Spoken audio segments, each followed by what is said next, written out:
Hello and welcome to Interactive Distractions, episode number 487. Yeah. My name is Chris Fricchio. I am here with Travis the Bomb.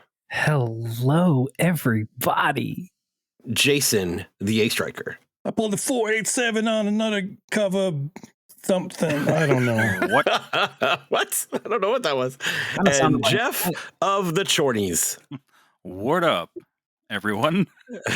Move, bitch, get out of the way. That's going away. That's one from the Wayback Machine right there for some of the people that have been listening to us from like the 2000 aughts. Yeah. Anyway, we have got a big show for you today. We've got a few news items that are going to probably take up a bit of time. We've got a couple of new games to talk about this week. But before that, we're going to see what's going on. And I think Jeff had something going on. What's up, man?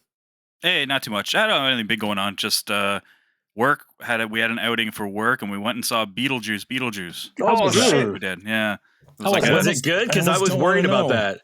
Shit. I liked it. I thought it was fine. I mean, I haven't seen the original in decades, probably. Yeah. So, and it seemed like a Beetlejuice movie to me. It was funny. That's good. That's a good thing. Is it very? Is it very Tim Burton? That's what I want. I would say so. From what I remember, I haven't seen a lot of his. That's what I want out of that. Like, I want to see it. My expectation is I just want a Tim Burton ass movie. Yeah, it seemed like it. Okay. I mean, I haven't seen any of his stuff probably since the first Planet of the Apes, maybe that he did. That one a long time ago. It definitely it felt like a Beetlejuice movie. It didn't seem like it was like out of like it was nothing like they were trying to do something brand new or like bring in a new audience or anything like that. They relied kind of heavily on like jokes and stuff that would hit with the same crowd, which I liked. I thought that was kind of funny. They had some practical effects. They had some claymation stuff like they did in the original, so it was pretty cool. Yeah, I saw that they kept the graphical style of the computer animation. Yes, that was pretty neat. Someone who I overheard someone say that the visual effects were terrible, but this is like coming from like someone in their like late 20s who've probably never seen the first one, and it's like supposed to be, I guess it's not for them. Yeah, exactly. And it's good. The performances were good. Willem Dafoe was awesome. Michael Keaton, of course, was awesome, and they're all great. I thought it was fun. I would recommend good stuff. it. Yeah, I that's awesome. Have to see it in theaters, but definitely check it out when it comes to streaming or whatever. But yeah, I absolutely will. Yeah, no kidding. Like I was seriously concerned about that because I feel like every time they try and resurrect one of the movies of our generation's like childhood, it's like they just fucking ruin it, you know? Yeah. So it's good to know that they've done something good with it. If anything, and maybe it was a little bit too simple story wise, and it kind of ends a bit abruptly, but there's no overarching like things that like I guess story. It's just fun. It's just a good movie. It's fun. It's good. Yeah. Nice. All right, cool. I have one thing I wanted to throw out there, and I thought you guys might find this entertaining, but I'm working from home all of this month because that sounds like fun. It's not bad. But our building flooded. All right. We had we had the roof done at the office earlier this year, and there were some really, really bad storms a few weeks ago. And all of a sudden, this is the second week we've been at home. And they told us, hey, there was some water damage, and there was some flooding, so work from home this week. So that was last week, right? And then this week they said Monday they were like, yeah, we're going to delay coming back in until Wednesday. And then later Monday afternoon they were going, never mind, work from home until the end of the week. And then we got some more storms today.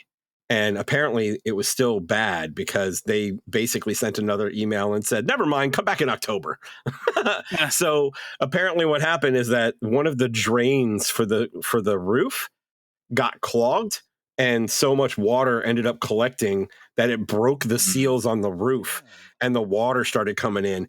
And the biggest problem with that is it's not only that we use we've got carpeting tiles, so they could do a replacement of the tiles. But the reason we have carpeting tiles is because we have a subfloor where all the wiring and the internet run. Good Lord. So oh no, all that shit is fucking ruined, right? So my thought is that I hope the people that did the roof were insured, because goddamn, that's going to cost a lot to get done. So, but yeah, so now we're apparently working from home for the rest of the month, and I just got the information from my business partners today. We meet with them every Thursday morning, and they said that they're actually going to be in town for a workshop the week of the 23rd. So it's like, all right, I guess we got to find another place to hook up. So it's going to be, well, let's find some place with a Battle and Brew. Do they have whiteboards? Northridge Tavern. How about that? There we go. Actually, one of the jokes we had, and Jason, I think you're familiar with this places, but we were like, hey, let's go back to Blue Ghost Arcade. I'm like, oh, that's not a bad idea. But yeah, for those who don't know, like in the area, like up near Jason, like kind of past him in Woodstock, there's a place called Blue Ghost Arcade, and it's very much like a mini Battle and Brew that actually has stand-up arcade machines. Nice. But no food. It's just a bar. But it's a nice place. Yeah, we went there for like our little celebration for the launch of our application, and everybody had a great time. So it was good stuff. Yeah. Good. But that's it for me. So let's talk some games. Yeah. Are we starting with the big one? It's that season. I think we should. I mean, when was the last time that all four of us played the same game? All right. It's been a while. I feel like everybody have a list of the lately. bots they got so we can spoil it for everybody. Chris, have you been writing them all down? You ready to Yep, I'm gonna name off all 170 of them. That's what I'm gonna do. No, but I don't know if you guys were already on board with buying this game. But I knew I was going to eventually. I just didn't know I was going to turn around and do it on day one. Like it was something that I was like, I'm going to wait until it, it's until it goes on sale or whatever, and because I know Outlaws is going to come out, and I'm going to play that. Astrobot is earned. You're right to play it day one. I saw some of those videos, man, and I'm like, oh no, I got to get this. And I'm so glad I did, man. This game is. I'm interested to hear where you guys put it from a 3D platformer standpoint, because outside, like, we were chatting about this last week about some of the reviews that we were seeing, but I kind of have to agree. Outside of Mario, there's nothing that tops this for me. Like, unless you're looking directly at Nintendo's Mario games, this is the best platformer I've played. 3D platformer. Yeah, it's a direct competitor to Mario, and Mario hasn't had that in quite some time, in a very, very long time. I don't believe that. So it's phenomenal. I'm with you. I kind of had a sophomore rise towards purchasing this game as well. It wasn't on my radar whatsoever, and like many people, the reviews kind of brought it to my attention, seeing all the 9s and 10s and perfect 5s across the board. And I was just like, okay, well, you have my attention. Let me look at the videos. And then I saw it, and it was like, this is Galaxy. This is Odyssey. This is exactly what I want to play right now. This is what I need, especially coming off a game like Wukong. So I'm like, I definitely need to play this. So yeah, I was just like you. I was not expecting to buy it at all. And then when I saw the scores, I was like, okay, maybe this is a day one. Then the gameplay just put me over the ledge. But yeah, I'm with you, man. This is a top-notch platforming experience that can only be combated with a Mario game, a Nintendo developed Mario game. I think it's better than any Mario game that I've played. Yeah. That's the thing. It's like there. I have a couple of issues that I do think that it makes it fall short, a little bit short of a Mario game. Keep in mind, literally last week on Thursday, I said I was not interested in this game. I might pick it up on sale, and I bought it the next day. Yeah. I went to get the controller, and the guy was like, "Oh, are you getting the game?" I'm like, "I don't." Yeah, okay, yeah, give me the game. And I was like, "Whatever." I guess I may as well. And then, after trying it, I was like, "I get it." Like, I just after a couple levels, and I'll get into like why I prefer it over the Mario games in a bit. But yeah, for me, like, I'm not a big platformer guy. I haven't been for years and years. I liked Odyssey 2, and I liked not Odyssey 2, Galaxy 2. But they never had me coming back and looking forward to the next levels as much as this game so far.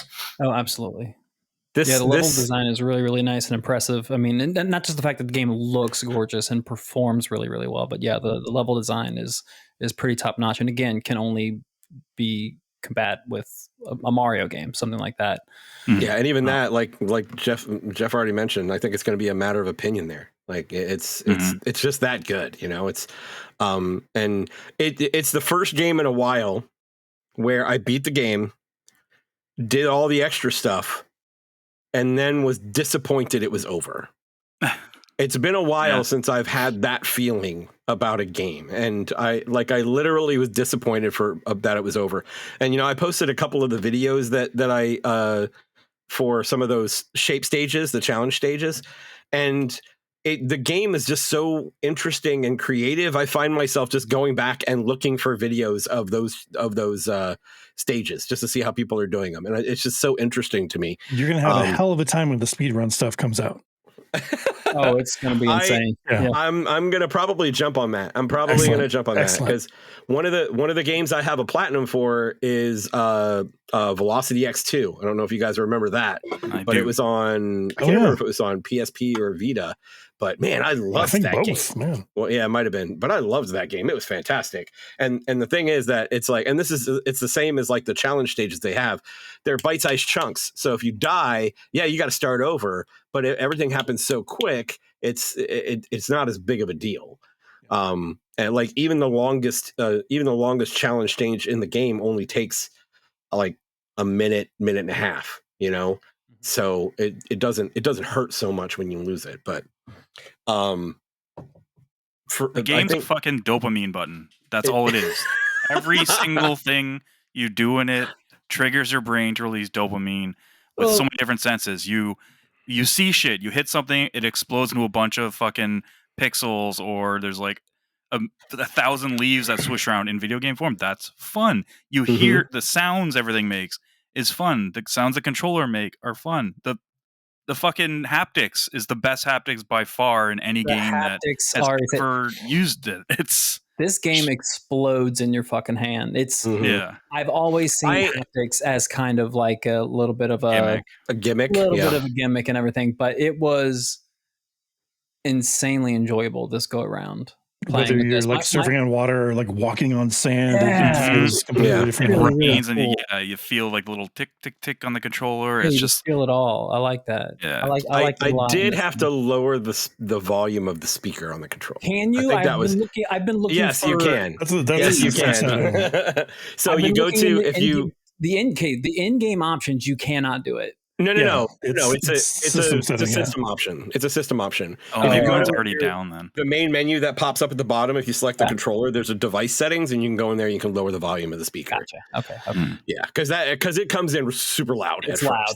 Yeah, it's super loud. I've woken Melissa up a couple of times with this game. Oh wow. But I think one of the first thing that for me is that it's just everything.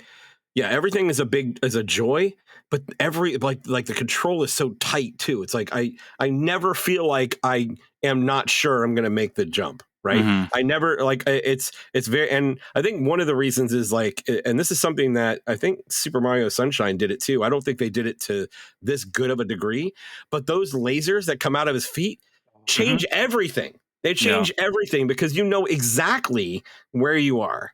And that's so important for a game like this, especially when you're doing like those speed runs, like the speed run stages. So like just that puts this like to another level when it just comes to control and like the ability to feel good about doing a speed run and understanding like the spatial dynamics of where you are in the game. And that's just my opinion, though. I think it's such a big help. Yeah, they're completely emotional because, normally you wouldn't have that. You would have a shadow or something, that's a visual indicator of where you are. But yeah, these pinpoint directly. And it's not just that, like it actually boosts you higher. They're functional. Defeats enemies for you. Like some of the enemies that chops in half. It's just there. Awesome. Yeah. Like it's just there in every level. You can do it. It's just that's just Astrobot. Yeah. It's what he does.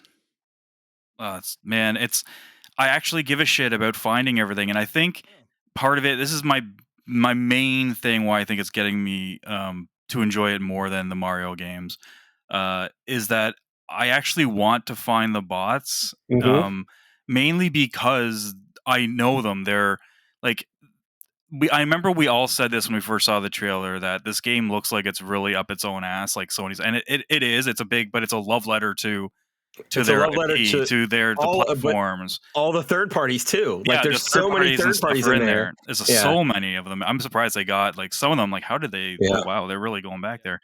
But I want to find them, and I'm going, like, I'm trying to get 100% on every one I do, for at least for the icon ones, like the main ones, like the main bots you get and stuff like that, like the themed ones, which I won't go into too much detail there.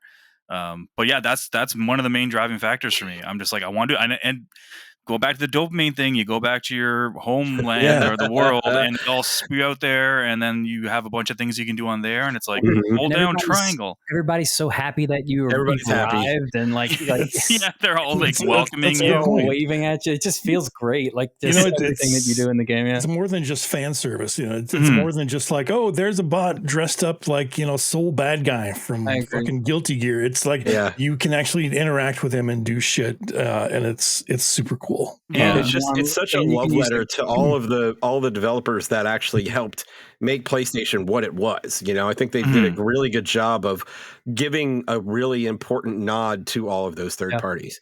Yeah, they've definitely put a lot of work into the PlayStation branded characters and stuff like that. Did you guys enjoy the few stages that we got that were kind of like PlayStation character centric? I've only done one so far.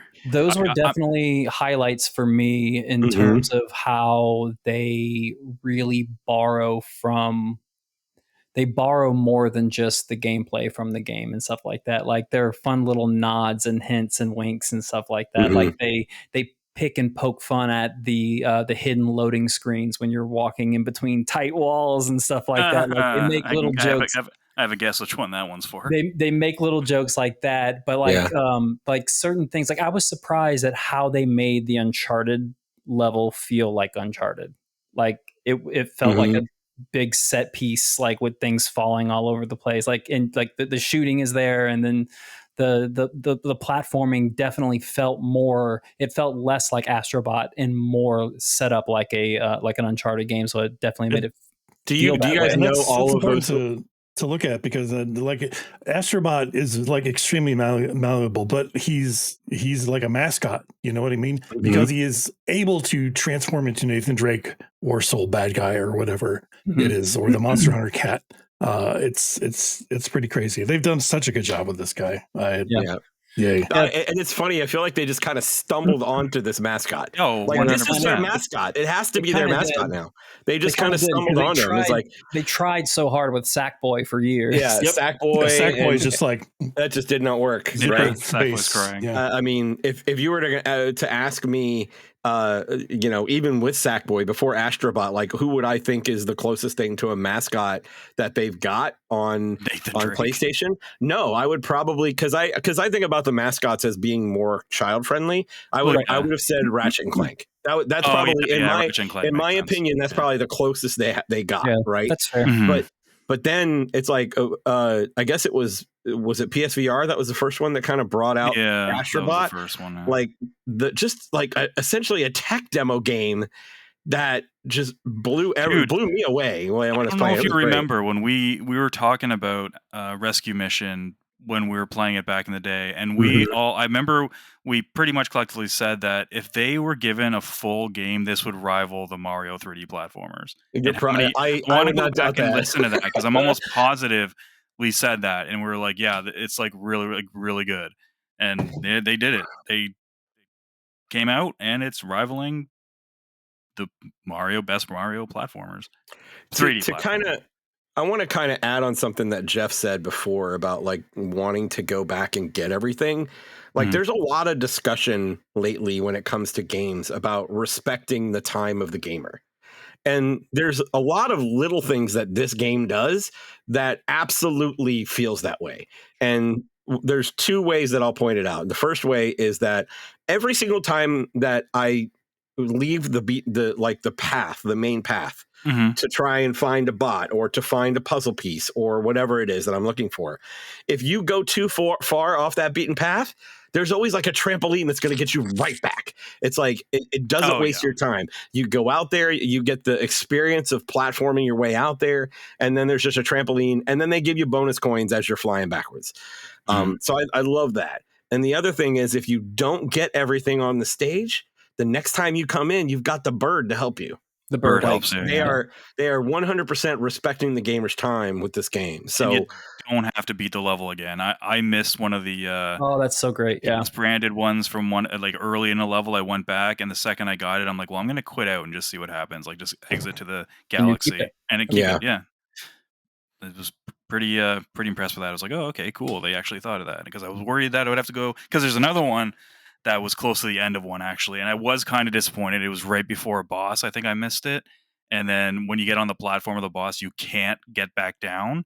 Yeah. So that one I have to go all the way through again, but it's not that big of a deal. I mean, it's fun. It's a fun level. It was the tree level, and that level is fucking awesome. Yeah, there's one of like the haunted levels where I got close to the boss. And I was like, "Where's that last puzzle piece?" And I turned around, and I saw it like in a like in like a hallway that was at the top of a rope, like over like on the other side. I was like, because you climb a rope to get to the next area, and if you keep climbing, there's another jump off to get it. And I was like, "Oh man!" And I couldn't get back. A lot of times you can go back to where you were at, but yeah, every single time except that one time I wasn't able to. Yeah. I mean, I was able to. Sorry, yeah. And the gotcha machine, dude. There's a character you find in one of the early levels that I didn't know who the character was until I opened up an accessory from the gotcha machine, and I was like, "Oh, that's who that is." And which one was it? It was. I mean, this is really early stuff, so it's like, and I'm sure this has probably been the trailer stuff, but it's the Days Gone character. You're right. Oh, okay. Once he gets the motorcycle, I was like, Days Gone. That's I saw that the game creator is a little pissy that the character was included in this game. I saw that guy has been bitching a lot the last few years, man. Yeah. That guy just seems bitter at the gaming industry. Heaven forbid we're shedding positive light onto your game. I know, right? Yeah. Desperately needs it. He thinks that they barely gave that game a chance or whatever, and how dare they put his characters in Astrobot. It's like, oh my god, shut the fuck up. That's gross. Yeah. Hey, Jeff, have you gotten? Everybody knows. Here he goes. He's gonna spoil. Have you gotten Kratos yet? No one knows about yet. Have you gotten Kratos yet? No. What? Okay. I know Kratos is in it. Yeah. Okay. Yeah. Kratos is in it. What the fuck? You got Gordon Freeman from Half-Life 3. What are you talking about? Half-Life 3. Yeah. No, but after you get Kratos, try and go and get his thing from the gotcha machine. Oh, yeah. And then go over and check it out, because it's pretty hilarious. And that's the thing. It's so as intense. Astrobot, you got to go and interact with everybody, because everybody, like all of the different characters, have these little things that they do. That's just hilarious. Twice, because sometimes their standalone animation is something, and then when you unlock their gotcha from the machine, then they have their own. They have more props, yeah, they have more props and more things. Like you hit them, and like some of their like whatever resources they pick up drop from their body, like little things like that. Like Ratchet and Clank drop their bolts and stuff, and then like this. These are the little flourishes that I need, like little something. I was a little sad that like when I'm just gonna go ahead and so I'm sorry, I don't see these as spoilers, so fuck off if you get pissed off. But there's like a Dark Souls character. There's a Dark Souls character in there. I was a little pissed that you don't hit him and his souls like fly everywhere. Like I wanted that, so that would have been fun. But it doesn't happen. But yeah, I loved everything about this game. I finished it. Oh, I rolled credits, or should I say ran through credits today. That was really fun. That was a really good time. The ending was actually kind of like a nice little fun surprise, kind of like playing with emotions a little bit, like in a little bit of a goofy way. Yeah, but it was actually a fun, memorable little ending that I'm happy. That capped off with a nice little boss fight. Like I think all the boss fights were actually pretty fun. Were pretty well made in this game, not too difficult, and made it to where like most gamers can play through and beat this game, which I think is important. I think that is a really important thing to accomplish in a game like this. And then, of course, you're going to have your really difficult content kind of unlocked later on in the game, which are kind of if like you get into speedrunning at all, then it's there for you. Those shape stages are so good, though. They're so very, good, right? Very they're good. So good. That's when you're looking at things and appreciating it on a Mario level. Those stages are very well put together. Yeah, and that's the thing. It's like it's all about understanding what's happening in the stage and how to attack it. So, I posted to you guys in Discord the first one that I did with the lava, and I actually saved off all the rest of them too, but I didn't post all of them to YouTube. I only have 2 of them out there on YouTube right now. But there's one that I haven't even uploaded yet because that's a spoiler, and I'm not putting that up there until we're completely ready. But I haven't done one of those yet. Finish everything. Finish everything. It's worth it. Finish everything. Actually, now that I finished everything, I should go. I haven't beaten the game again. I should probably try and do that. When you say finish everything, have you gotten all 300 of the bots? Yes. Have you unlocked everybody? Okay. Yes. Okay. Yes. I'm assuming that something unlocks once you unlock all 300. Okay, cool. Yes. Cool. Yeah. As long as I know that, I will continue going. So I'm at 242, I think, out of 300. So I don't have very far to go. Have you done any of the Lost Galaxy stages? I've done half of the Lost Galaxy stages. Yeah. Yeah. Some of those are really fun too. Like they did a really good job on those. And what I realized is I actually saved all of those for last. Oh, wow. So I literally did all of the rest of the worlds before I even touched any of those stages. And I realized a lot of the mechanics that they did in those challenge stages, those shape stages, are a part of those Lost Galaxy stages. And I didn't realize that. So like the one that I posted is that you pick up the rubber duck and you spray water out of it, and that's actually something that they bring into the Lost Galaxy stage as well. So just really fucking good game, man. There's no way this is not on our game of the year list at the end of the year. Yeah, like I don't know if it's going to get it, but it's absolutely going to get a nod. It deserves it definitely deserves it to be nominated, even in like the game awards, like outside of our shit. Like it deserves to be there. You see a lot of talk being like, oh, it's platformer. No, it deserves to fucking be there. It's it's fucking polished. It hasn't crashed on me. It seems like it runs perfectly. It's like it's everything that games really aren't right now. I actually did have it crash on me one time. Oh, wow. And I honestly I think that was more of an issue with my PS5 because I had Outlaws crash on me, and then I switched back to Astrobot, and then Astrobot crashed on me about like 10-15 minutes later, and I restarted my system and didn't have another problem. So I don't think that was an issue with the game. I think that my PS5 was probably just in a bad state. And this game looks incredible, and like developers take notice. You could have all those cool features and graphical stuff and not have to have your game cost $300 million and look photorealistic for it to look crazy. Like it looks really good. The reflections, like everything, the lighting, the fucking resolution, everything looks great. And like just the number they didn't skimp on things like textures either. I put on one of the outfits that you can unlock, and it's kind of like I don't want to say this for spoiler's sake, but it's leather based, and I was looking at I was pulling the camera in real tight and looking at the texture, and it's like, holy shit, like the leather texture is really good. Well done. Yeah. Like they've done a really great job, and they did not skimp anywhere for a game that's like very light on textures and things like that. When you really dig in deep, it's like, holy crap. Like there's one power where and it's a gripe of mine in this game. One of the gripes of mine is that you don't get to use the powers enough. Like I like that you get these small little bite-sized bites of them, but I wish that the powers popped up a little bit more frequently. And some don't pop up as much as the other. Like there was one that allows you to shrink to like the size of a mouse. Oh, yes, that was really cool. You use that one once, but that one you really get a good look at the textures of the like the close up the ground, the leaves, and the floor and everything. And just from a technical perspective, like how well they did that concept, because you absolutely know that you are still in the very same stage and nothing has changed. The only thing that's changed is you. Like you literally shrink down and that's it. That's the only thing that's changed. Everything else work, they really did a great job with that. It's so good. It's really good. Just even taking off in your ship from a planet, you do the two, you pull down R2 and feels good. L2.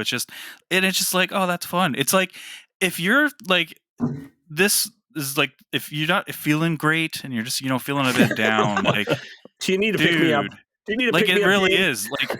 This morning I was kind of I don't know. I woke up a little bit earlier than usual and I was kind of like, I don't know, whatever. And then had my coffee and I'm like, okay, you know what? What do I want to play? You know what? And it's turned into my morning game so far. Yeah. And this has happened like 3 times in a row. I'm watching Jeff grow as a person. Like as he's playing this is great. And then I'm just like, you know what? Today's gonna be a good day. This is a fun, like this is great. And then I log into my laptop and I'm like, well, so at least it gives me that that window of hope, that glitter of hope first thing in the morning for a couple hours, for like an hour and a bit. That's good. Good. I'm really surprised. Yeah, I don't know, man. Platformers. I'm like, now I have turn-based games. I'm starting to like, what the fuck? I don't know. It all changed for Jeff when Astrobot came out. No, this is gonna. I already know though. This is gonna be like that, like Hades and like Dead Cells type thing. Whereas I'm still gonna not really like them overall, but if some of them just get me, and this is the first one that's really got me. Yeah, it's got me good.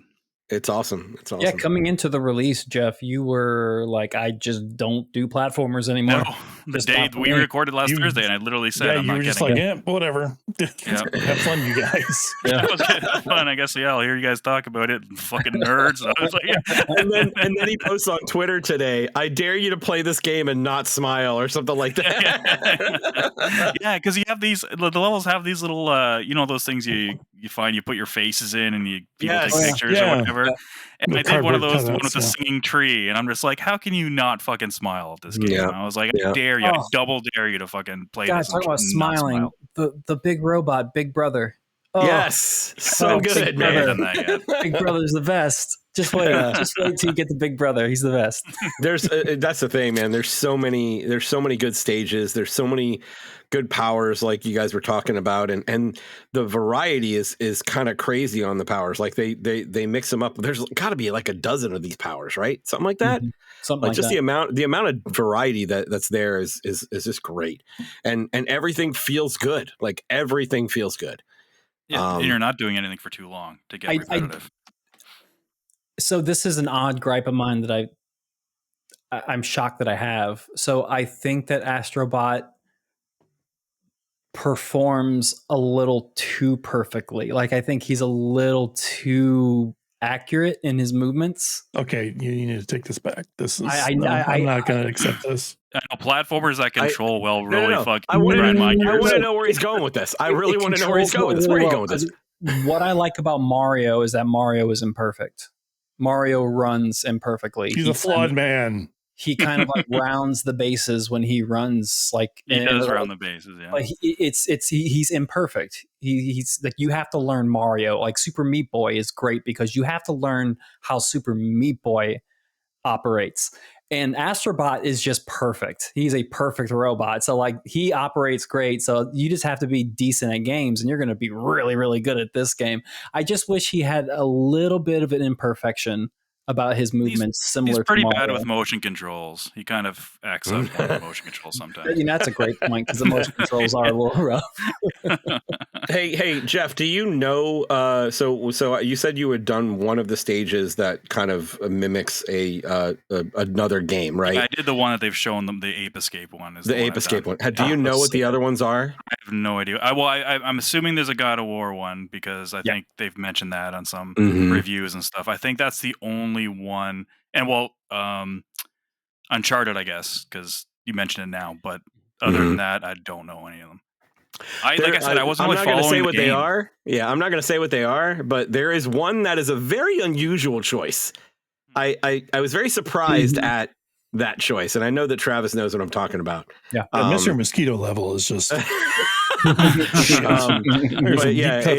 And Jeff, as soon as you run into this level, I know you're going to say this is the one that Chris is talking about. I'm at the second. I'm almost done with the second world. It is the second world. There's 5 worlds? I think there's 5 worlds. It's the fourth one. Gotcha. The fourth one. But yeah, it was still fun. Like, don't get me wrong, it was still fun to play. Just an unusual choice because for a PlayStation property, because those are only PlayStation properties, right? So, yeah, unusual choice. That's what you're saying. Was it Crash Bandicoot? No, that's Naughty Dog. Well, I know, but I'm just saying because it's owned by Microsoft, right? That's why I was saying, is it? Yeah, it's Activision, man. Crash Bandicoot? Man, they've owned Crash for like over a decade now. Like, I just know that Naughty Dog developed it. I didn't know that. Yeah, they did the first 2 or 3, I think, something like that.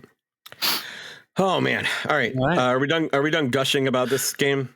I think so. Can we go to the opposite end of the tonal spectrum? Okay. Which one is that? Space Marine 2. Okay. Oh, okay. Oh, the opposite end of the... Wait, the game. Okay, not in quality. You're talking about the game. Definitely not quality. No, the tone of the game. It goes from like happy, like whatever, to you're slaughtering anything that fucking moves and blood. There's still dopamine involved for sure. I'm interested in this game. I've been tell me about Space Marine. Waiting on Jeff's opinion. It fucking rules. Let me really good. Let me cut real quick. It's fucking great. It's so good. It's good. It's 360 PS3 era gaming with this generation's like graphical engine and just like polish. It is fucking. It is. You literally go in, you shoot shit in zone A, you move to zone B, you repeat. You move to zone C, you repeat. And every single second is fun. Like it's not exhilarating per se, but it's like I'm having a good time playing this game. Yes. Yeah. It controls really well. It's got really good melee combat and shooting, which very is satisfying shit. Yeah, and you were just getting mobbed by like these smaller, what are they called? Tyranids? Is that what they're called? Or I don't know. I'm not a Warhammer person at all, so I have no idea. Dudes. Little alien dudes will swarm you, and it's got like that World War Z type feeling where like all the zombies. Well, yeah, that's the same developer. Yeah, Saber Interactive.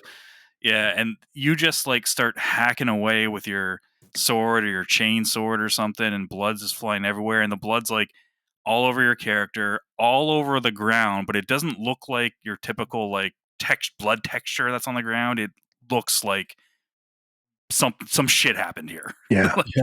Some bad shit happened here, and it's crazy. It's just, I don't know. I'm not too far into it. I've played the first 2 missions, I think.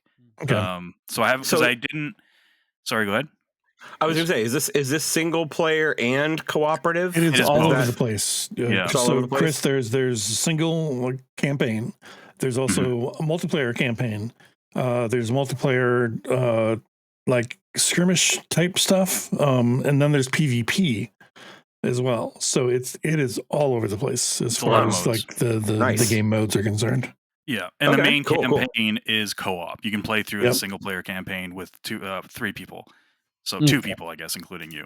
I would love to play with you guys. Yeah, it's cool. And there's like, you can parry, but it's a very generous parry. And it's so fucking satisfying when one of those smaller ones jumps at you and you catch it and just like, it's almost integral to the combat. I don't know if you guys played Doom Eternal, where you had to like go from enemy to enemy doing certain things in order to bring up to this particular.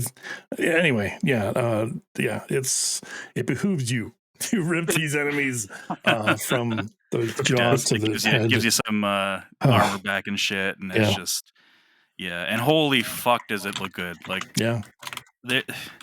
we're hitting that stride now. So the last thing I wanted was like, hey, we need a new console. We'll get to that later, but it runs really fucking well. Like I'm playing on performance mode, and it's probably one of the best. For me, it's the most stable in terms of like the best looking and the most stable frame rate at 60 so far. It's like, it's impressive. Yeah, I've been playing on PC with everything maxed out, it's just good. I'm assuming it's Unreal Engine 5, but I don't know for sure. But that makes sense. Yeah, sure. It's definitely one of the most impressive Unreal 5 games there. Yeah, impressive is definitely a word that I see slung around a lot about this game. I'm seeing a lot of TikToks and other video formats of this game, and people are just like kind of just standing there still kind of looking at like this set piece battle, taking it in, and then just being like, look at this. Just look at how crazy. Look at everything that's going on. I can't tell you how many times I've started a level when I just look up and it's like, holy shit, that's start of the second level. So many swarms of enemies. Yeah, and Jason mentioned last week, like it's not a painted skybox with like text, like flat textured like birds or something flying or whatever. Or like an animated something in the distance. Yeah, it looks like full, like maybe not fully modeled, but they are 3D objects that are floating around, and like it's really impressive. They really make you think like you're in the shit now. Like and welcome to hell. The only reason I question if maybe it wasn't Unreal Engine 5 is because I've noticed every Unreal Engine 5 game I've played so far, including like Wukong, which is probably the best example up to this point, is I always find when they do particle effects, they look kind of pixelated. And this doesn't do that at all. There's these enemies you fight in the second area that are these green little kind of like firefly type things that they don't do too much damage. When you shoot them, they kind of burst into this like green like mist, but it's so clear. It's just it's crazy looking. It's insane. It's but it is a good game too. But it definitely is, like, for graphics whores and stuff. It'll get your pants wet for sure. Definitely. It's but the gameplay is first and foremost, like, you know, at the forefront, I think. And then also it looks fucking great. It's I will say the only caveat though, gameplay, you do have to like the old school game design of like a third person shooter. Because it is very like out of that generation in terms of design. You just get to do more cool stuff, and it runs better, and like think like it's like a faster moving Gears of War, but with no cover. Cover. Yeah. Okay. And, is it difficult to kind of figure out what the hell's going on with it being Warhammer and kind of in the weeds? I don't know if you need to like know anything. They give you a chainsword and like go kill this shit and like stand here, defend this point, kill all the things on this tower. It's I don't. I guess you're the same terminology. I think in between, like as far as like the hierarchy is concerned, but I think it's easy to kind of glean what's going on. Yeah, I'm gonna watch the last week in type deal for the first game because I don't remember. I keep meaning to do that because I wasn't gonna dive in. Like I wasn't gonna play one level, the tutorial just to try it out before tonight.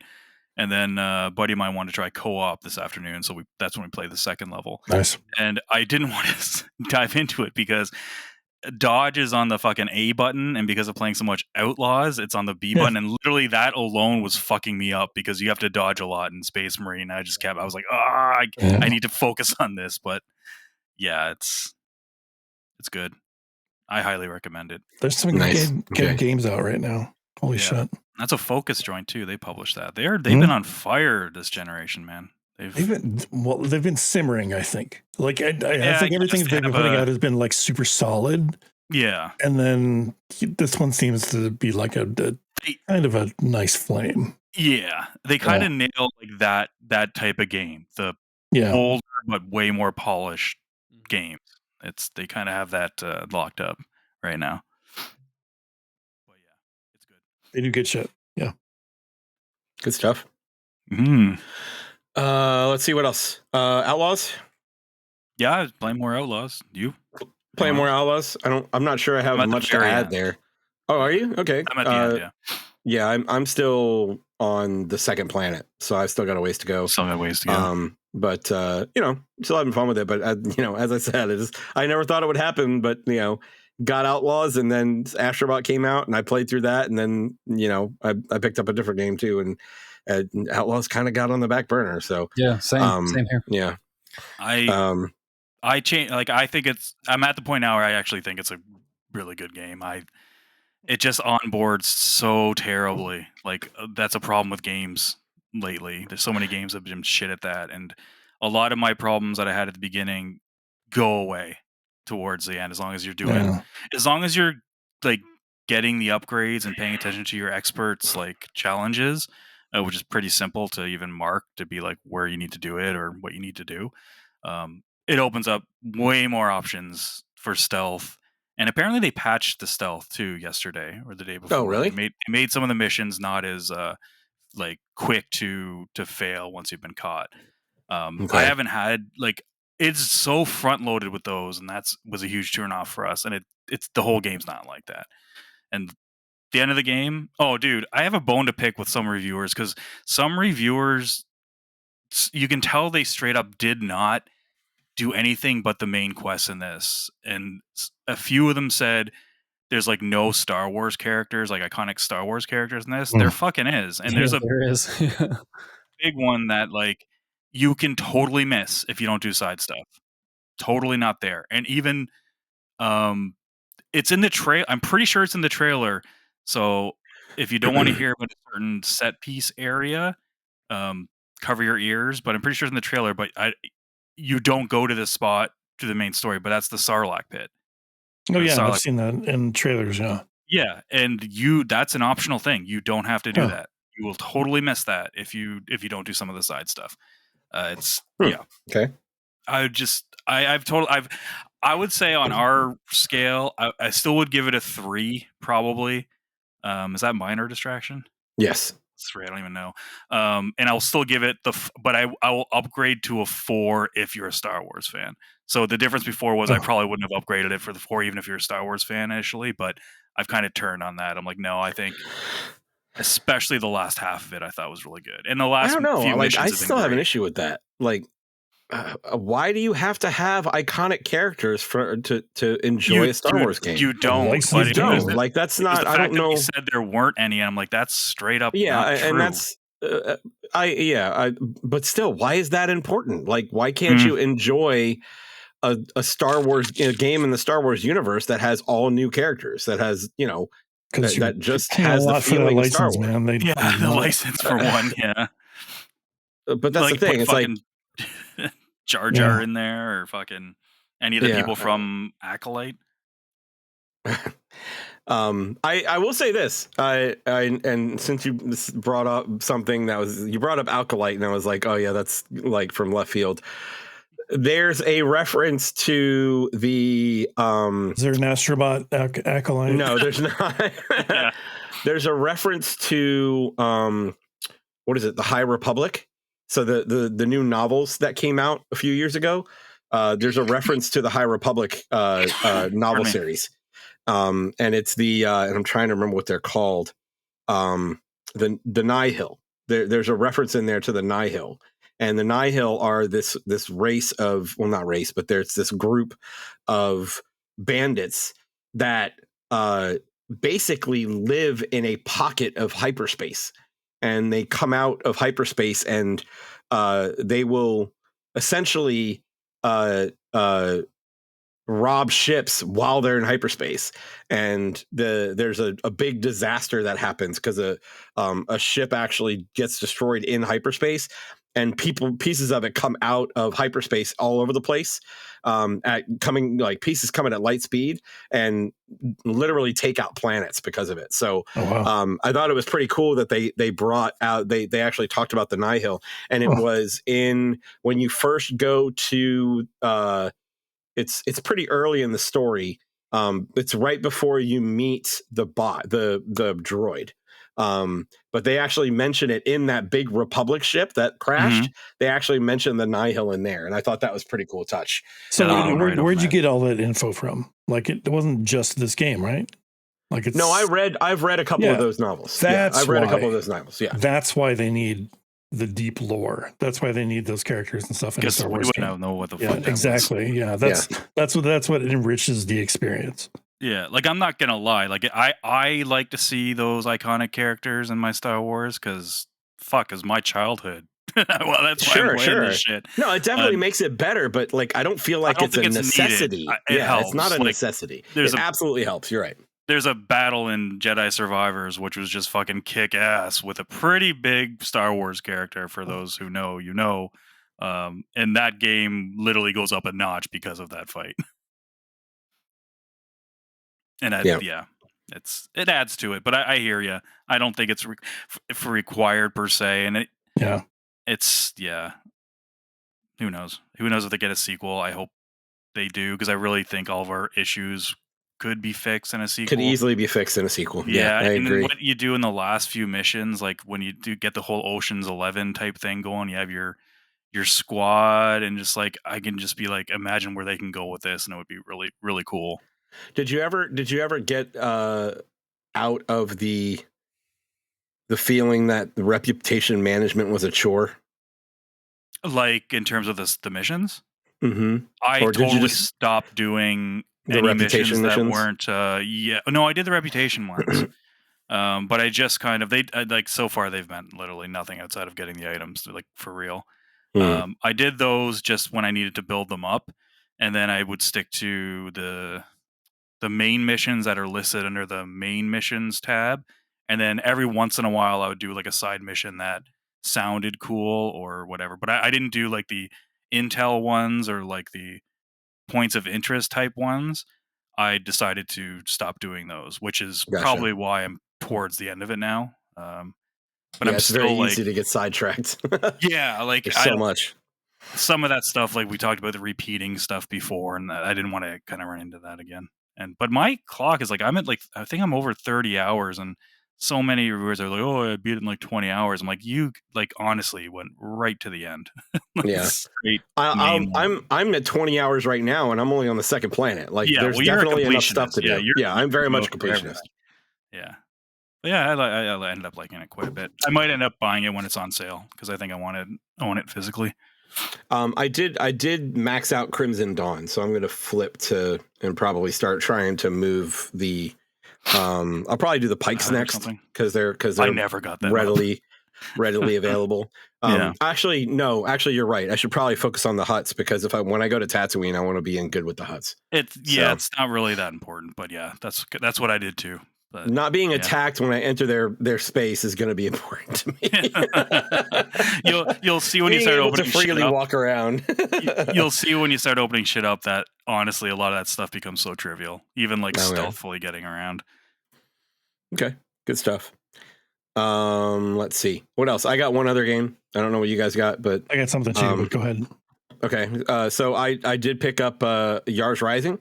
Yeah, tell me about this. I got a copy of this, but it's a Way Forward joint. Yeah, and I'm pretty sure I'm pretty sure I'm a Way Forward fanboy, guys. I don't know. I think you've been one for a while, man. I know, but I think I'm finally accepting it, Jeff. I think I'm finally accepting it. But yeah, this I love what Way Forward does. They put a lot of work into aesthetic and a lot of work into stylistic visually pleasing games. And that's what one of the things I really love about it. It's never like being super technical with them. It's more about being visually stimulating and visually pleasing. And that's pretty much the same with Yars. It's been a fun ride so far. It's very much a Metroidvania.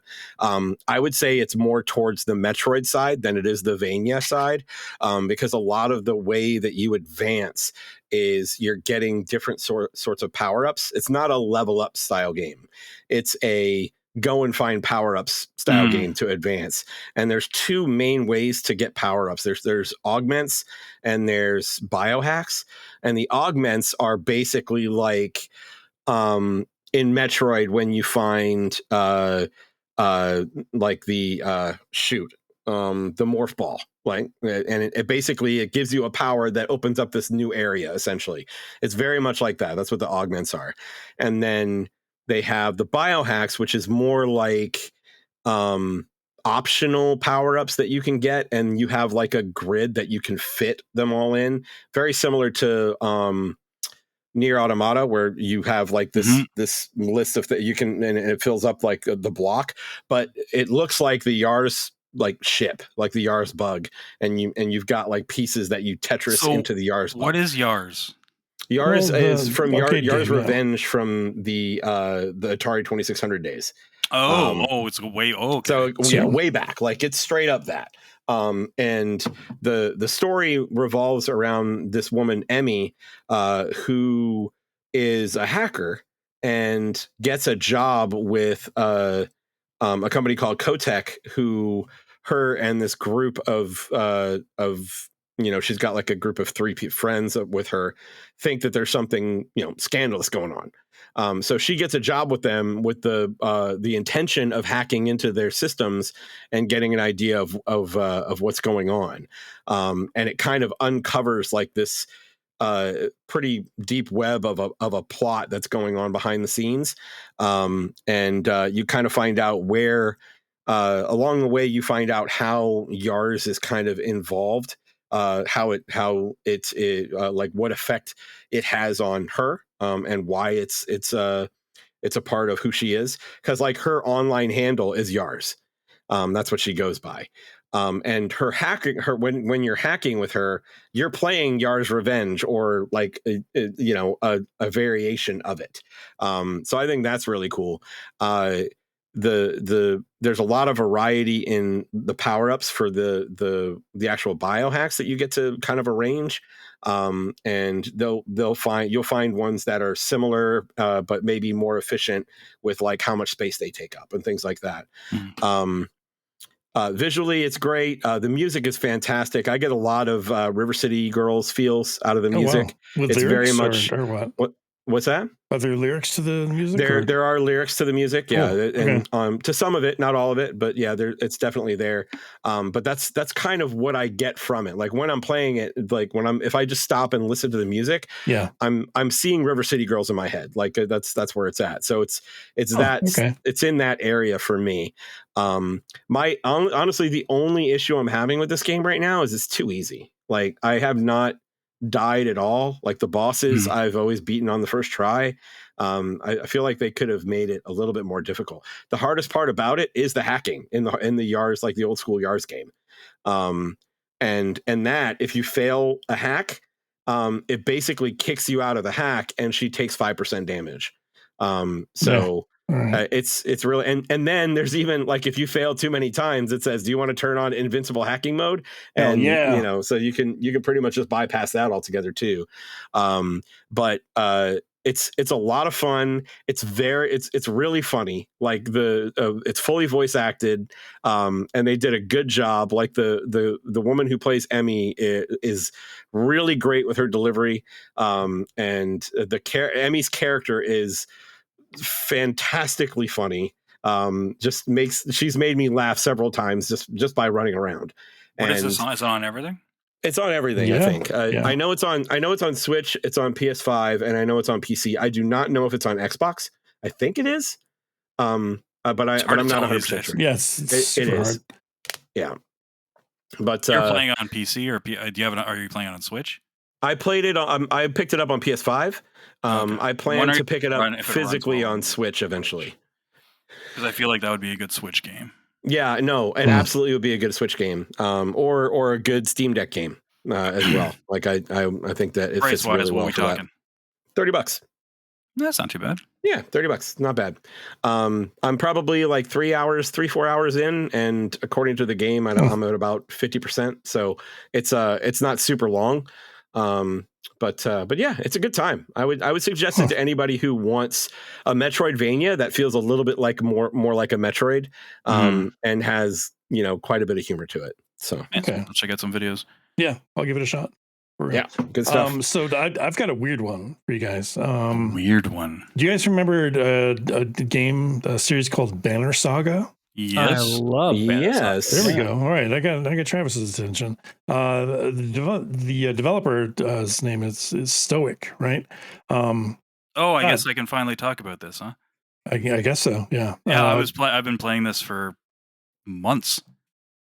Okay. All right. Yeah, I mentioned it to you guys. Yeah, Towerborn. Yeah. Towerborn. Well, as far as I'm concerned, it came out 2 days ago. In a weird time frame to be talking about towers on September 10th. Damn. Or whatever.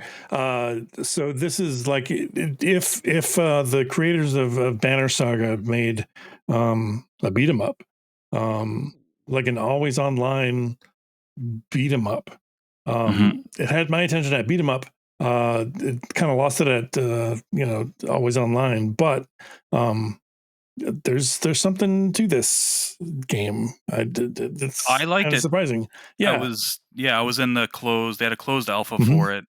for a couple, twice, a couple months. It was earlier this year.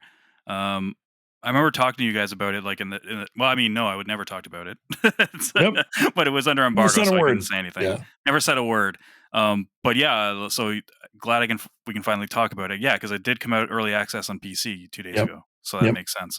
What do you think? I liked it, especially when you play co-op. I thought it was I have a shit ton of games I want to play right now, Astrobot and whatnot. But I've gone back to Towerborn more than twice. Like I think that's saying something, you know. And that I've gone through a few different worlds and stuff, and like I'm still having a good time. It's not super. There's a certain fidelity that you would expect, or artistic style that you would expect from Stoic, right? And I think they hit that on like the backgrounds and like some of the enemy animations, but as soon as you get close up on some of the character models, it looks like you're designing like a me from Nintendo or whatever. Yeah, it does.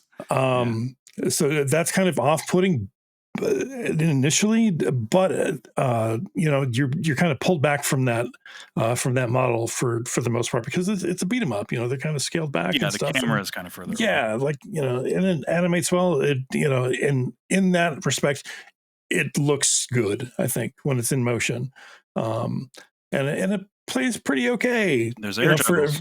Exactly. There are air juggles, and that's what had me terrible distraction. There we go. It's 5 out of 5. Let's go. Exactly. Yeah, and that's been kind of fun. There's a lot of shit that I would change, you know, mechanically, but this is still early. You know, this is early access, so they have the ability to, you know, make pivots and whatnot. So I'm mad it only came out on PC for early access, considering like the alpha I was in was on Xbox, and I didn't know a lot of placeholder stuff. Okay, yeah. Still kind of feels that way. Still, like they had, like there was a full on like cinematic that was pretty much storyboards, but I'm not sure if that's still in there. But I like there's loot, and the loot changes on your character, which is very rare for a 2D looking 3D game, if that makes sense, that you're doing. So it's you're getting loot. It kind of reminded me a little bit of PSO in a weird way, because it was kind of simple. Like there's a hub world where a bunch of the people are, and you kind of just go do your business there. Then you go out into the field and then take a mission or 2 or 3 or 5. Sure. And there's another game you guys played that I didn't play. I can't remember what it was. You guys played some side-scrolling beat 'em up game that was kind of like that. Not Dragon's Crown. It was on PC, I think. Dungeon something. Dungeon Fighter? Dungeon Fighter Online. Maybe, maybe that was it. Yeah, I remember you guys talking, watching videos. Yeah. But yeah, it's I kind of liked it. I didn't play too much of it, though. I played enough to be like, okay, I get it. Yeah. It looks good. I want to see where it goes. It looks cool. In motion, like I said, but high hopes. High hopes. Yeah. All right.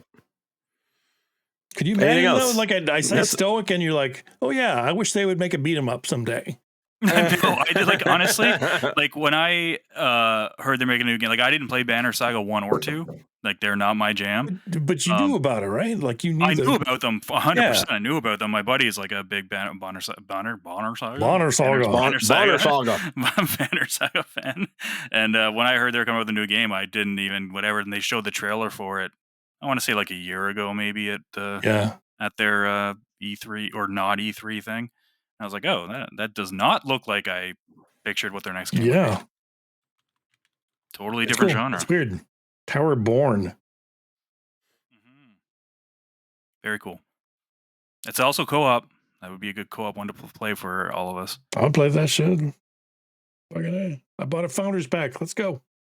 Is that it? Yeah, what else? Anything else? Game-wise, Travis said that's it for me. Astro. I think that's everything. We had some news, and we also have an email from Eddie Kusanagi, which we will talk about later. But we'll drop that on you guys in a bit. All right. News. First of all, this news just hit today, actually, just before we recorded. So I don't even know if you guys know about this. Oh boy. So you know Annapurna? Oh fuck. Yeah. Interactive. Yeah. Interact. Yeah, they have Interactive. Then they have the other one. But I think it's This is the games division. The game division. Every single person in the games division resigned. They all quit. Every one of them. Good for them. Wow. They're like, we out. So apparently they were in talks with some other partner or something happened. This is a negotiation thing. Yeah, negotiations with fell higher ups through. of the management. Yep. Yeah, and then I guess when the partner backed out, I guess the owners, they wanted to do something, and the rest of the employees were like, well, we don't think that's a good idea. We don't want to do this. We don't believe in this, whatever. So I think it was reported a few weeks ago that some execs left, but then turns out today from Bloomberg that no, the entire division just left with them. On one hand, I'm trails. Yeah. It's like, all right. I want to know what the hell happened. Because I don't want to, it's something must have happened. They must have wanted to be changing the culture there big time or something for all of them to leave. And then there's all the games that they're publishing that now all those developers are like, what the fuck is happening now? So Annapurna did come out and say that, no, we still have those games. Nothing's being canceled or whatever. Yeah. Yet, I guess, because they're scrambling. They're scrambling for sure. And I mean, not Alan Wake, Control. Alan Wake. Yes. Revendy, they just signed that deal with them. But it turns out they didn't sign with the Annapurna Interactive. They signed their deal with the movie part of Annapurna. So they're for the TV show and movie rights and stuff like that. So that's separate. So that's interesting. I've never heard of something like that happening before. Yeah, me neither. And they are a small publisher, but still, that's it's 25 people, an entire division, eating the fuck out of there. Yeah, I really want to know what happened. I want to know what went down because there's no details of what actually happened other than there was Jason Schreier will get to the bottom of that. Yeah, probably find out. Yeah. Okay. Other than that, Sony had their tech reveal last week. Oh man, this week. It was this week. It was this week. They announced their PlayStation Pro Professional system. And what do you guys think? Did you guys want a professional system? That's what Annapurna wanted. All the employees, they wanted pro systems, and management was like, no, I'm sorry, it's not as much of a. Or they said we can't afford to give you guys all one of those. That's right. They announced this thing at $700. $700. My God, it's ridiculous. And then for Jeff, that's what, $960. $959 is what it's going to be in Canada. That's absurd. Do I want this console? Absolutely, I want the console. But do I want to pay for it, or do I think it's a good deal or worth the money? No, I don't. But this console is directed for a very, very small niche audience. Yeah. And sadly, I'm a part of that audience that wants the latest and greatest at all times. I get that. I totally get that. And there's part of me that wants this as well, because you know what? I paid a lot of money for my PC because I didn't want to fucking second guess anything. I didn't want to deal with, oh shit, am I getting 60 frames per second? Oh fuck.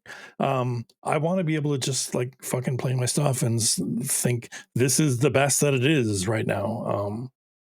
But at that price, that's a hard sell. Well, it gets harder. So it's digital only. Yep. So if you want to carry over your PlayStation 5 physical, you have to buy this disc drive. Or all my movies. Holy shit. Or your movies, yeah. So that's here it's 100. I'm not sure. I think there it's what? It's 80. 79, 79.99. Yeah, remember I told you guys I bought one last week. No, that's right. So I actually have one, and I had it in anticipation of them not having it, not offering a disc version. So I predicted that part, and I obviously overly optimistically thought that they would actually, I don't know put it out at 500. Thought it was going to be 500. Man. Listen. It was. I need to hear the reasoning. Dream. No, the reasoning is because it was a pipe dream. I was trying to will it into existence, Jeff. Okay, I was trying to will it into existence. Well, I expected 600 for real, but 500. I was if I say it loud enough, maybe it'll happen. Yeah. And you know what happened? They said, "Fuck you, $700," and I'm going to say, "Fuck you" back, and I'm not buying it. So there you go. and it gets worse. So man, Mark Cerny during the presentation started when he started talking about the pro aspect, because the first half of that thing was talking about the PlayStation 5 big games. three. The big three, that's The right. big three. And then he starts saying that we right now there's a fidelity mode and performance mode in most games, and we want to eliminate that choice. And then he goes on to say 75% of gamers choose the performance mode, which I want to know how accurate that is, because a lot of games have performance mode by default when you start it. Mm-hmm. And I want to know how many of those people chose performance mode because they chose it, or that actually went to options and were like, oh, okay, versus how many just played on whatever was set for. Because I'm almost positive a report came out like a couple months ago saying that most gamers just play whatever it's set to. Like they don't even bother checking the options.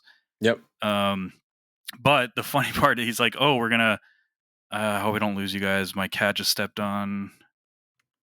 Jeff, you guys can still see everything? Okay, Jeff, good. You still there? You're beautiful. Okay, good. Kai, go away. And he's like, we want to eliminate that need to choose between performance and fidelity mode. Yeah. And then it came out yesterday that Hogwarts that they showed in the presentation is 30 frames a second with the ray tracing on that level. So it's not even eliminating that choice. They're still going to have that. And games are still going to be, there's still going to be a 30 frames per second option for all those bells and whistles on, except for the games that they showed that were first party, which were games that some were cross-gen and older games. Yeah, and you're going to tell me that every single game is going to be at 60 frames per second at this point on, just because it's a console? It's absolutely not going to happen. It's not going to happen. And the second that Travis buys a $700 console and there's a game that is still running max settings at fucking 30 frames per second, he's going to lose a gasket. But here's the thing, and I know we've talked about this before, but no matter how much power you throw at something, developers are always going to try and get as much out of it graphically, you know? So until you get the fucking real world out of your system, you're always going to have that trade-off. You're always going to have it. It's going to be there forever. Yeah. And it's or until you're like 5 generations past. Like I'm finally dealing now with handhelds. Like what I want to deal with. Like it's like okay, I can run PS2 and fucking GameCube and shit. I've got twin sticks. This all runs fine. Anything past that does not work very well, but that's fine. But generation ago, like even 6 months ago, that was still kind of up in the air. You know, like I'm finally now getting to a point where I'm comfortable. And we're so far away from that in terms of like console space. Holy shit. Yeah. Oh, it's always going to be behind. Yeah. Like it's and at the same time though, it's like we say that, but the further we get, the less and less the return is. Like because that's why I want them to scale down that aspect of it.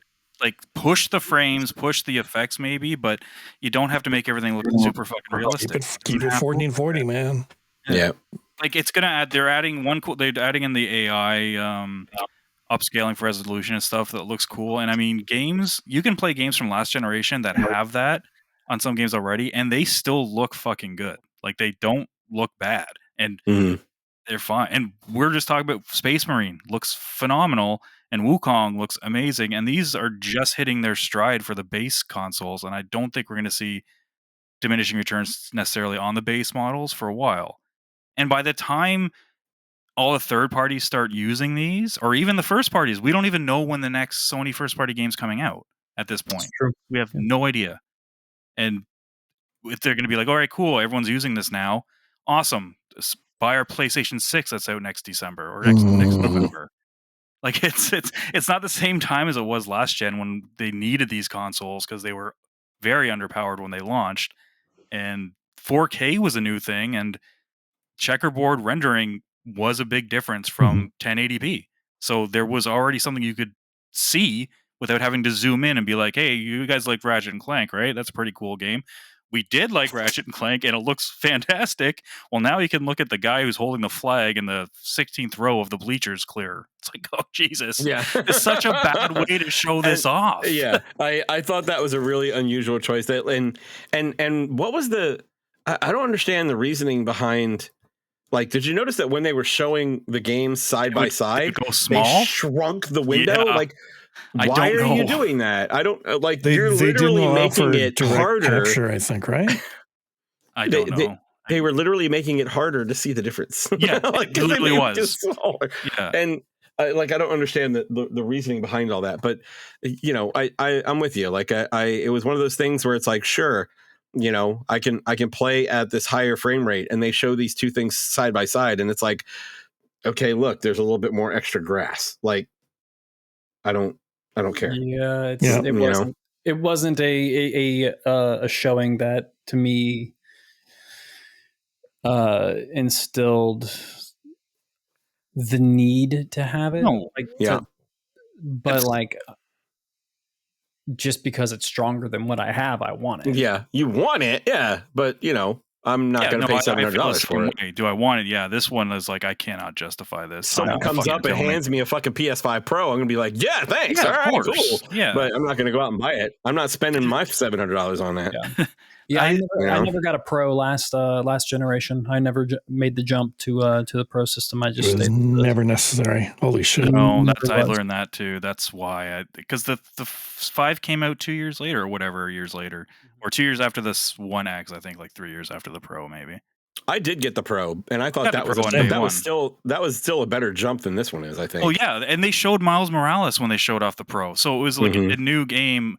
Technically, and they showed like there was a jump what it looked like compared to the standard Spider-Man 2018 or whatever, and they showed other stuff. It wasn't like show the stuff that's running like not great right now. Like if they showed like I know it's licensing issues probably in marketing, and they have to pay for that to show, and they don't want to show like they don't want to make promises on like third parties' behalf. But if they showed Wukong with the PC style like look and running at a solid 60, that we can immediately tell that because that's fresh in our mind. Showing me the Last of Us 2 remake and being like, see, I'm like, I honestly remember that.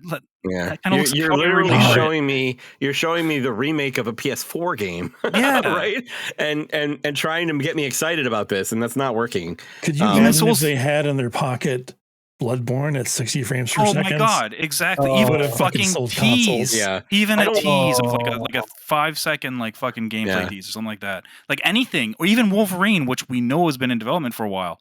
Like, yeah, that's true. Show something in like a like Demon Souls was a launch fucking game for PS5. And honestly, when they showed that, I thought it looked exactly how I remembered it playing when I played it on my PlayStation 5. Like when I got it. Like it looked the same. I'm sure they won't, but whatever. We'll see what happens with this thing. I think it's going to sell. The first couple of weeks of this isn't going to be telling on how this does, because every kind of new tech, there's going to be the enthusiasts that get it day one, no matter what. Sure. There's those Apple freaks that buy the new iPhone the day they come out. Like it's going to happen. And they raise the price of their controller. Like basically Sony is Apple now. Oh yeah. The gaming industry. They raise the price of their controllers by $5 across the board too. The fuck. So yeah, and the price on the PS5 just went up in Japan too. So it's gone up everywhere except for there. I think, Chris. Yeah. I think US is the only place that hasn't gone up. It went up here, went up in Japan, went up in I think everywhere. In Britain, the UK. I don't know what they call themselves now because of the whole Brexit thing. I'm not good at geography and politics. Somebody's getting cocky again, and it's Sony. It's PS3 all over again, man. You know what? Somebody's gonna have to get married again, and it's me. That's the only way that I'm going to afford one of these new. Can you get gifts if you renew your vows? Can you have just invite a bunch of people? I think you can re-register. Yes. Okay, but here's the thing, Jason. We don't work together anymore. I can't collect money from everybody we work with. You're right. It'll just be you guys. And I don't think we're in a position for that right now. I need my money for a PlayStation 5 Pro. If anything, that's going to my own. That's right. Love you, Jason, but no. Oh shit! I know I'm gonna hit. Sorry, go ahead, Chris. I was just gonna say, I guess I gotta sit around and see what happens with the Blu-ray drives and go from there. I really can't. Like, I am right now, I'm dead set at not getting one, but I know me, and I know the closer it gets, I hit the justification stage of things I don't want or need. It's like I already hit anger and denial. I've gone through those two stages when this thing was revealed. And then usually a couple months or something before something comes out is when I start hitting the justification, when I justify. Oh, brother, you are bargaining already. Why? So you're going to be there. Exactly. It's like, fuck. But I made sure to tell Tanya and like show her like videos like this, like how crazy this is, and she knows. So like if I ever showed up with one of those, it would be like I'd have to have the pitch perfect story on why I got one or why I felt the need for one for that to even. But it does better than a PC, and it's a fraction of the cost. Think of what Roblox is going to look like on here. And that's that's certainly my devil's advocate response there. It's like, for what you're getting, $700 is not much, but it's a console and it's hard to bite. Like the pure, no, you cannot build that for $700. Well, I don't think you can. No, probably not. That's not really the point, though. Because consoles, no, I agree. Because consoles are only for playing games, and PCs are for more than that. Yeah, like I expect consoles to not perform as good as PC. And if they want, and this just, what is this going to mean for the PlayStation 6? And now Microsoft is probably like, well, fuck, they launched at 700. Now, whatever we're doing next, we know that's like the floor. That's the key there, because if a lot of people go out and buy this, then the price is justified and people are going to go for it. Like, that's what we're going to see. A lot of people are going to buy this. I don't think so either. And that's what I'm kind of hoping, because like my expectation was, and I think I put this out on Twitter. It's like 500. I was 100% in. Like day one, I would have had one. Right, 600 was a maybe for me, like, because that's kind of what that 75%. That's 25%. I don't know. Maybe. Yeah, my reasonable brain, not my overly optimistic, like wishful thinking brain, expected 600. 700 is like you don't got me anymore. Like I'm just not. That's PS3 all over again. That's what we talked about. Like I'm not going to do that. So people are throwing out numbers like Jeff. I don't know if you saw the billion of Jeff Keighley's tweets he put out that day promoting it more than Sony even did. Like he was like, well, yeah, what was that about? All of their consoles for inflation. Yeah, like, with inflation, and it's like, stop. You weren't including the disk drive for one. That's automatically, you can't. It's not a direct comparison. Number two, he had the PlayStation 3 as being more money for inflation. Motherfucker, the PS3 was like, you could find that everywhere when it launched. Scalpers thought it was going to be sold out, so they bought a shit ton of them, and you can still find them because of how expensive it was. And that's what made Sony afraid, because 360 was selling, and they're like, oh shit, that made them drop the price and be smarter. And then but in perspective, PlayStation 3 had a disc drive, a Blu-ray disc drive. Yeah, exactly. It had full-on backwards compatibility out of the box with PS1 and PS2. And I'm sure there's something else I'm missing in there, but it was a full package of stuff. Like it wasn't, and it didn't need a stand. Like it would have stood vertical by itself. Yeah, it doesn't count for inflation, especially when the rest of everything else has not been increasing in price with inflation.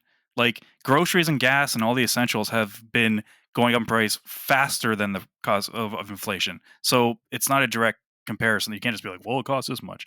Like, as someone even said, the Neo Geo was like, if you count for inflation, it was like $1,600. Like, bitch, the Neo Geo barely sold at all.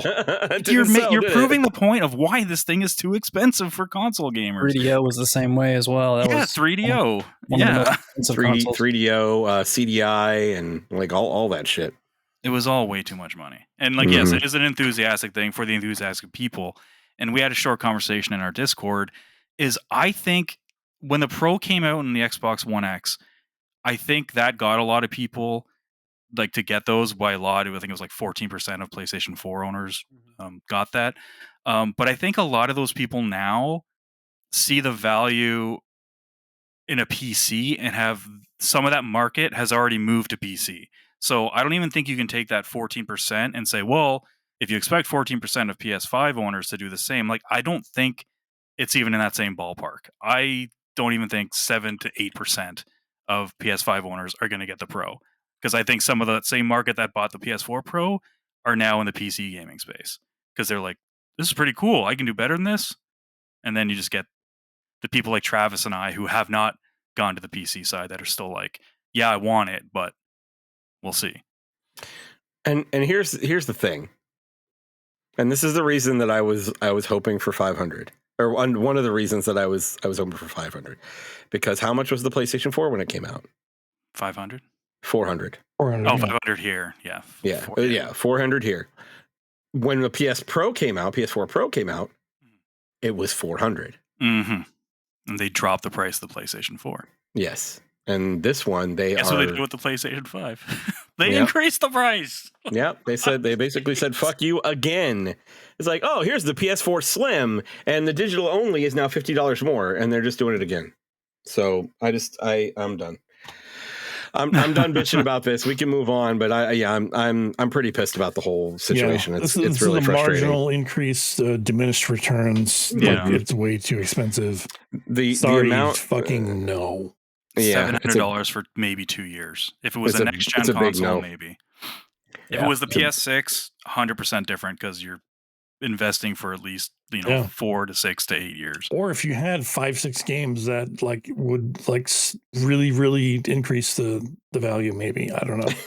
If you showed me more than extra grass, maybe I'd be fucking interested. And one of the best games we've played this year is a fucking game that does not need the Pro. It's just Anyway. Next topic. Thanks for listening. For the news. Thanks for joining Jeff's bitching boat. Yeah, that was a full boat, guys. That was still lots of room on here. Oh man, this boat's a fucking yacht, so join us. Yeah, this one, yeah. It's a fucking cruise ship. Yep. So Eddie sent in an email. We'll have to keep this relatively short, guys. So try to think of games that, kind of come off the top of your head. We can riff a little bit, but we won't go into a lot of detail for all of them, because these are going to be games that we've talked a lot about. But Eddie Kusanagi, friend of the podcast. Yeah, long time friend of the podcast. He wrote this in a few weeks ago, guys, but sorry we couldn't get to it until today. So he says, "We are here." He didn't say that. I just said that because that's what he says. That's what he says. We need more. We need voicemails back. Yeah, seriously. There's a new Kojima honorable game. Gentlemen. Yeah. It's like, on the top of your head, give me the game of the generation and one runner-up, starting with the PlayStation 1 generation until now. Don't think too much. Off the top of your head, go. So I'll start by reading his off for each generation he goes by. So his list. Know what they're going to be. 5th generation. Take a guess on what one of his games is going to be. Metal Gear Solid. Because of 5th generation. 5th is going to be PlayStation 1, Sega Saturn, N64. Yeah, I don't like that. Why is that 5th generation? Let's just call that the PlayStation 1 generation. That's what we'll do. I'm just reading by his email. Okay. Yeah. Yes, he chose Metal Gear Solid, and then his runner-up is Resident Evil 2. Okay. Yeah. So I will say mine, just in case you guys are still thinking, because one of mine is also Metal Gear Solid.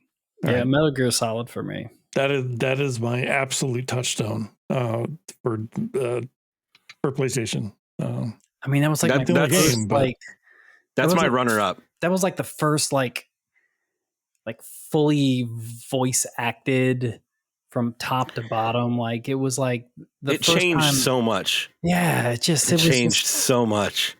Yeah, 100%. Yeah, influence gaming to this day. Yeah, and I think that's why I have it on my list at all, is because it also changed kind of me and the games that I was drawn towards. Like it certainly kind of I won't say flip the script, but it was one of those things where it's like I didn't realize how much I liked that type of game until I played Metal Gear Solid. But it is my runner-up. I still don't know the game, but I still love that fucking game. Yeah. Yeah. Chris, we all know what your number 1 is, but why don't you I say hope so. Symphony of the Night. Yeah. Yep. Yeah, it's the easy one. For sure. It's an easy one. My runner up was probably my favorite role playing game of the generation, which was Final Fantasy IX. I would give it to them. Nice. Okay. Yeah. Okay. I have another Final Fantasy. I appreciate that it's 9. Yeah. I appreciate that it's a 9. I have Final Fantasy Tactics as my Ooh. runner-up. Oh, that's a good one. Okay, Jason. that's a good one. That's a good one. That's really good. one. It's a good game. Yeah. Yep. My runner-up is GoldenEye, just for the amount of fun. Yeah. With that that's thing. a good one. Yeah. I can't go back to it now, but this is nostalgia, and I just remember all the good times with that. Yeah. We've had an entire right stick come out since then. That's right. That's right. Yes, we have. That changed gaming forever. Generation 32. What system is this? Yeah, Generation 32. Yeah, Generation 6 here. This is the PlayStation 2, Xbox, GameCube, and Dreamcast. 128-bit generation. Yes, is that what we're calling it? Yeah. Who wants to go first? Travis, you want to go first on this one? Sure. Actually, this is going to sound familiar, but for this generation, Metal Gear Solid 3, actually. Okay. It's of all the games of that generation, I probably played Metal Gear Solid 3 more than any game of that generation. More than 2? Oh my god. Yeah, more than 2 for sure. I think 2 was like mostly hype for me. Like it was seeing those E3 trailers and just like all the physics involved with like shooting shit off shelves and water. And it never was and like stuff. that in the game. Yeah, It was never quite as good. But there was so much hype involved with that. Like, oh my god. Eddie's runner-up was Metal Gear Solid 3 as well. Yep. Yeah. Okay. Jason. Go Chris. Yeah, if you want to go in order, go for it. My runner-up is God of War. Oh, we're doing runner-ups? Mm-hmm. Yeah, we're picking. Kind of, yeah. Oh, well, Metal Gear Solid 3 is my number 1. My runner-up is Shadow of the Colossus. Okay. Nice. That's a good one. All of my first picks are Metal Gear Solid games. I'm not kidding. Those are the first things that I wrote down. Yeah. Because you know what? That's the first thing that I think of with PlayStation games. Like, but I do have runners up. So but it shouldn't always be PlayStation either, right? So right. Soul Calibur. Oh, on the Dreamcast. That was around that era. Come on, Jason. What? Come on, Jason. PSO. PSO. That was the next one. It's right here. But okay. Right. That's my number 1 for that generation is PSO. Okay. Yes. Yeah. I can't argue with that. Yeah. Sorry. So Chris, what was your number 1?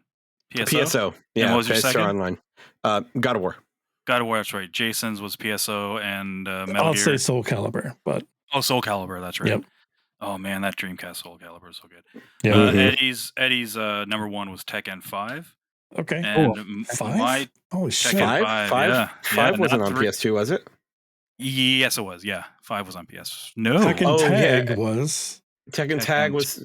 4 was on PS2. Oh shit! I don't know. Eddie, fix your shit, Eddie. Maybe he meant to say 5. I mean 4. Oh no. Arcades in 2004 and PlayStation 2 in 2005. Yep, it's PlayStation 2. We are sorry. Yep. Okay. You nailed it, not my guy. We are dishonorable. We've brought shame upon this dojo. We apologize, Eddie. We will preface too that we are doing this relatively quickly, and all of these picks are not definitive. We could probably change if we actually really look at them because there's so much good shit. What did I say? Oh yeah, my first 2. Number 1 is Halo Combat Evolved for the same reasons of GoldenEye, LAN parties basically. Yep. And my number 2 is God of War 2 is my runner. Oh my god. Okay, the generation number 64, aka 7. What? PS3 era, right? PS3, 360, and Wii. Yeah. 360. Okay, Jesus Christ. Yeah. So I picked Metal Gear Solid 4. Of course. Yeah. But as a runner-up, Street Fighter 4. Nice. Yes. Street Fighter 4 is my number 1. There we go. That's my pick. Yeah. Attaboy. Of course. What's your runner-up, Jeff? Oh, my runner-up is shit. I'm looking at Eddie's right now. My runner-up is actually Bayonetta. Wow. Nice, all right. I had to think about that. I kept going between that and for what character action games became. Like that's where I fell in love with them for reals. And I go back to that game still to this day. So it's gotta go with that one. Runner up for me, I want to go with Skyrim because this was the generation for me that open world games really started to kick into gear for me, and Skyrim was probably the most influential. So that's my runner up. But number one, Demon Souls, the one that started it all, baby. The one that started it all. Fucking A, I think of that game and I think of like Orange Chicken. It's amazing. That's right. Yep. Always. I always think it's the $120 that I spent on that one game to buy the game. I've literally changed. I've literally changed my runner up in my head 3 times since I've been sitting here. But I think my 2 are the top is Mass Effect 3 for me. God, Mass 3 over 2. And, nice. Okay. Yeah, 3 over 2 for me. And I know I've talked about that on the show why that was the case, but and then my runner up right now like is Fallout 3. Similar concept to what you were saying about Skyrim. It's like it's one that really got me into that, but God, fucking Mario Galaxy, fucking Valkyria Chronicles. Like, there's so much good shit, dude. There's so much good shit in that gen. That gen, like that generation is Lollipop, Chainsaw. Like, for fuck's sakes. I'm not gonna tell. Splatterhouse is on my list right here. Eddie had Street Fighter 4, of course, for his number 1, and his number 2 was The Last of Us. Oh, nice. Okay, yeah, that's a good one too. 8th generation, PlayStation 4, Xbox One, and last generation. Last of Us changed how stories were told in fucking games, man. Jesus Christ. Okay, that's a great generation. I'm sorry. Eddie went with his number 1 for this generation of God of War 2018, and his runner-up is Bloodborne. No Metal Gear Solid 5. No Metal Gear Solid 5. Oh, no. Wow. I know, right? Okay. All right. That was one of mine. But the second one, my runner-up, Rocket League. Nice. That makes sense. That's good. Definitely tracks. Good. What's your number 1, Jason? Metal Gear Solid 5. Yeah. Okay, so it was Metal Gear Solid 5. I'm not kidding. You really wasn't all kidding. Metal Gear Solid games, all throughout all these generations. Oh my god! One track mind, this guy. They were great. Metal Gear Solid and fighting games. That's what it's about, right there. That's it. And air juggles. God damn it! And air juggles. Give me fucking air juggles. Give me fucking solid snake air juggling in a cardboard box. Yeah. You playing Smash? Oh, sorry. All right. So for me, I'm gonna go runner up. I'm gonna go Witcher 3. Cool. For runner up. I thought, but that was a close for mine too. And then Red Dead Redemption 2 as the best game of the generation. Oh shit. I'll go next for this one. My runner up is Doom or Doom Eternal. Take your pick. Either one of those. And my number 1 is Spider-Man 2018. Okay. Nice pick. I could go around in circles on this one too. I'm not. You guys mentioned God of War, so I'm going to mention something else. I think my runner-up is Horizon. Really? Like Zero Dawn or Forbidden West? Zero Dawn. For Forbidden West is the next gen, right? I guess it was on PS4, but I guess True, released during PS5. Yeah, it makes sense. So Zero Dawn is probably my runner-up, and I think honestly for me PS4 was Ghost of Tsushima. Like, God, that game was so fucking good, and they did a lot of stuff to that game after it was released to make it even better. The multiplayer stuff was pretty good. The multiplayer stuff was great. It's a lot of fun. So yeah, I think they nailed it with that one. Very cool. Generation 9, also known as this generation. Eddie has his runner-up as being the Resident Evil 4 remake, and his number 1 is The Ring of Elden. Chris, you go first for this one, just because. My runner-up is Elden Ring. Probably shouldn't be a surprise what the top is. It's fucking Oh, Baldur's, yeah, it's fucking Baldur's Gate. Yeah, absolutely. Yeah. So, yeah, that's me. Well, I'm gonna go just after Chris because mine's the same, but just the opposite. My runner-up is Baldur's Gate 3, and my number 1 is Elden Ring. My runner-up is Elden Ring, and my number 1, I'm gonna go with Legend of Zelda: Breath of the Wild. Oh shit! Okay. Bold moves. I don't fucking know, man. Like Baldur's Gate like changed me as a person. Like that's number 1. But at the same time, like Lollipop Chainsaw, like I've been waiting so long for this to come out. You know. Granted, there's no cloud saves on Steam. Who cares if you can't get past the second level? Fucking Lollipop Chainsaw. Fucking shade, man. That's the second level. That's they censored her boobs. Jesus Christ. Oh my god, that's some of the dumbest shit I've ever seen. Like people arguing about that. Oh no, her boobs don't shake while she stands still anymore. God forbid. Oh my god. Like if we would have done this list like right after Distractions, I probably would have put Astrobot on there. Who knows? But no, it's like I have to wait till I beat it. I'm just kidding. Yeah. I don't know if that'll be that high up there, but honestly, we could do this list again a week from now. It'd be different, completely different. Different. Yeah, after looking at like all the games that were released. The only one that would be the same for me is PS1, probably. That would be Metal Gear Solid would be solid throughout. That's solid, yeah. That'd be and God of War 2 and Metal Gear Solid and Street Fighter. Those would be the 100% that don't change. Jason, I saw that Metal Gear Solid, that Master Collection Volume 2 got announced. Not going to touch it. Did it get announced? What's in it? We don't know. Oh, they didn't announce that. Oh, wait, what? Hold up. They said the game's coming. We're not going to tell you what games are going in. Oh, Jesus Christ. It's going to be the fucking PSP games. It probably will. It's going to be Acid. Yeah. It's got to be Peace Walker. Acid and Peace Walker. Oh, that'd be great. It's got to be Peace Walker. It's got to be Metal Gear Solid 4. You think 4 is going to be in there? I would venture to guess it'll be those two games. I don't. Okay. Because 4 hasn't been on anything since 3. They have some technical issues to work around. They got to deal with it. They better fucking get over that shit. Wave that wand. Send Jason and fucking Eddie after them. They'll fucking get it done. Yeah. Hey, baby, I'll need to get that game ready for me now. Well, thanks, Eddie. Sorry it took a few weeks to get to this, but so good, baby. But appreciate it. And anyone else out there, if you have any questions or cool topics you want us to talk about and put your input in, let us know. Throw us an email. Chris, where can they email us at? They can email us at interactivedistractions@gmail.com. That's kind of the one that we're checking right now, right? So sweet. But yeah, we're good, right? Wrapping up. Yeah, I think so. Yeah. Okay. Thank you all for listening. Hope you enjoyed the show. It was a long one this time around, but we had fun.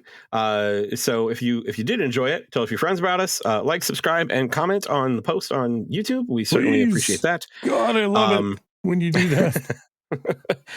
And check out our Linktree at interactivedistractions.com. That'll get you to our Discord if you want to come and hang out with us. And if you want to support what we do, it'll get you to our Patreon as well. Yay. And that is it. So until next time, my name is Chris. I'm Jason. Travis. Damn it. I'm roll with it. There we go. Play your games. We'll talk to you next week. I thought we were doing a new thing. Okay. All right. Bye. No, that was perfect.